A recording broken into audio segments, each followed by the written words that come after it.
Hello, you're welcome to another episode of Inspiring Moments with RFA. So glad to have you today, and I am confident that we're going to learn from what we're going to discuss today.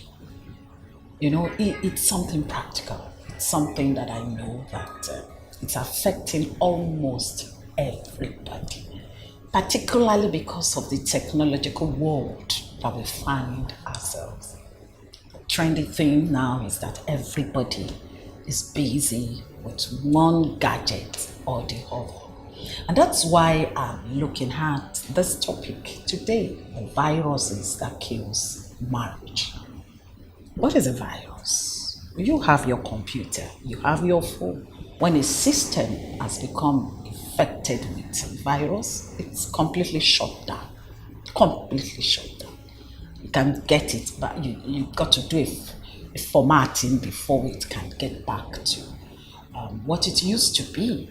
And I discovered that what virus does is to look for something that is living, a living organism, a living system, and then it just shows up just to ensure that what is alive becomes dead. And that is what happens, particularly marriage. Relationship that has been so beautiful before, and then you find it become impossible. Say, I don't understand this man. What's wrong with this woman? A virus has come. Now, what makes this to be? What really causes this? What's the attitude that makes this virus to have its way in our marriages, in our relationship? One of it is what I call distraction. Yes.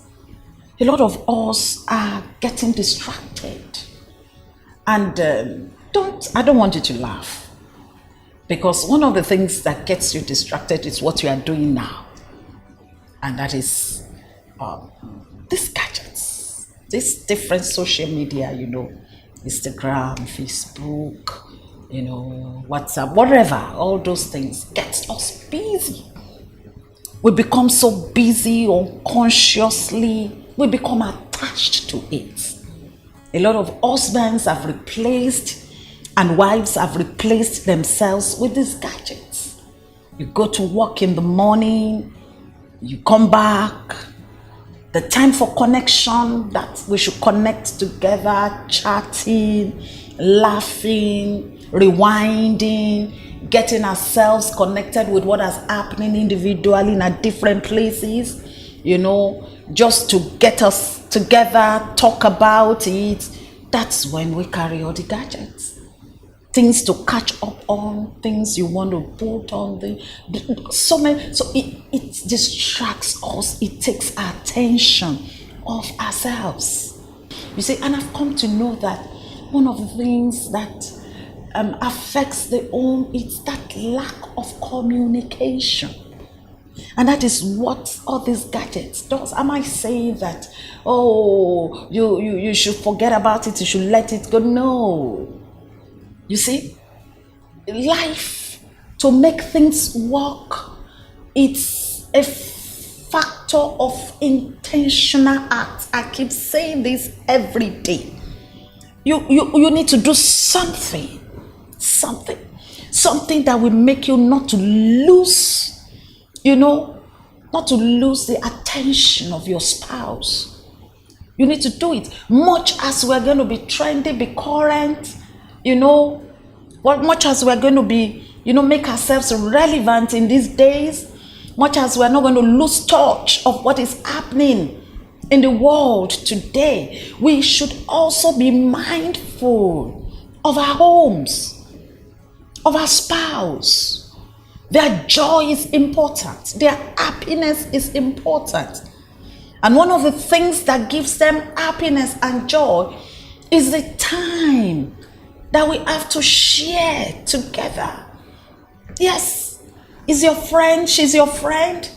How do you, connect if there is no communication? If your time is so surrounded with all these, this. You're so distracted with it. And then you want to say that, men will say that, okay, if I don't do this, how will I get money, to take care of the home, and the wife will say, that's where I get my, that's where I get money from, that's where this and that. Enough of excuses. There's a way we can make it to work. Let's get less distracted. Now, listen. It's not going to get better because every day new things are being discovered, new things are coming out.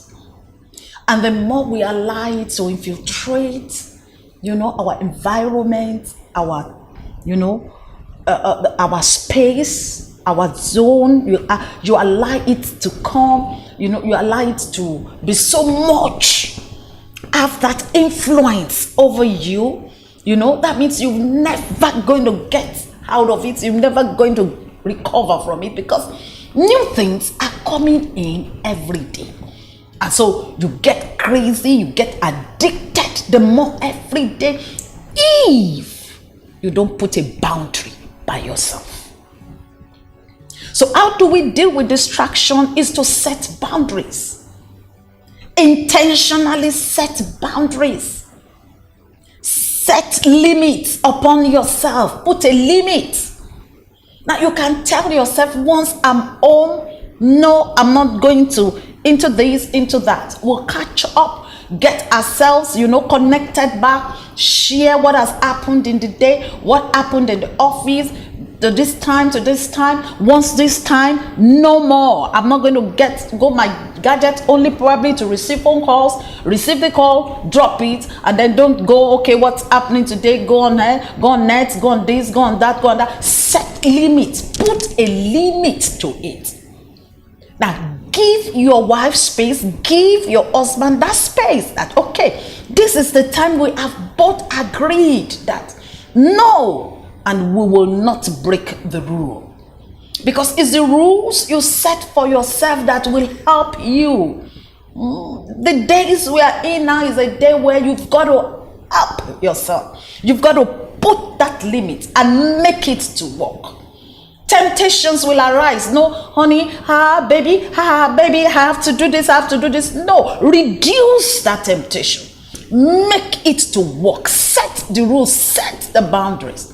So that this virus will not eat you up and will not eat up your home. Don't let anything affect that communication line between you and your husband. Let her play on you. Let her cry on you. Let her give you what has happened in the day. In the day, a lady may have a man that just winked at her, that just showed an interest, admired her. Let her come back home and share this with you. You laugh together. You play over it. You tell yourselves that, nobody can have you. Come on, don't stop that, stop that, stop that. And that's another connection. And then you begin to play and jump on yourself. That who wants to take you from me? Who has the power? I've got my stake on you. I've got this. But if you don't allow that, you will not be able to release that to yourselves. And before you know it, the gap is being created, becoming wide and wide and wide and wide. And that is tending towards destruction. We can handle it by ourselves. It takes a working out. You work out your marriage with fear and trembling, putting a value on it, that it's so precious to me. My relationship with my spouse is so precious to me that I don't want to lose it. There's so many things crying in the world that may want to come in between the two of you. You will say, no, we've agreed together. We are going to be bonded. There's that bond that will not allow nothing that comes to break it. When you do that, you maintain that closeness and that bond, and distraction will not be able to break that marriage. Deal with that virus. Don't let that virus deal with you.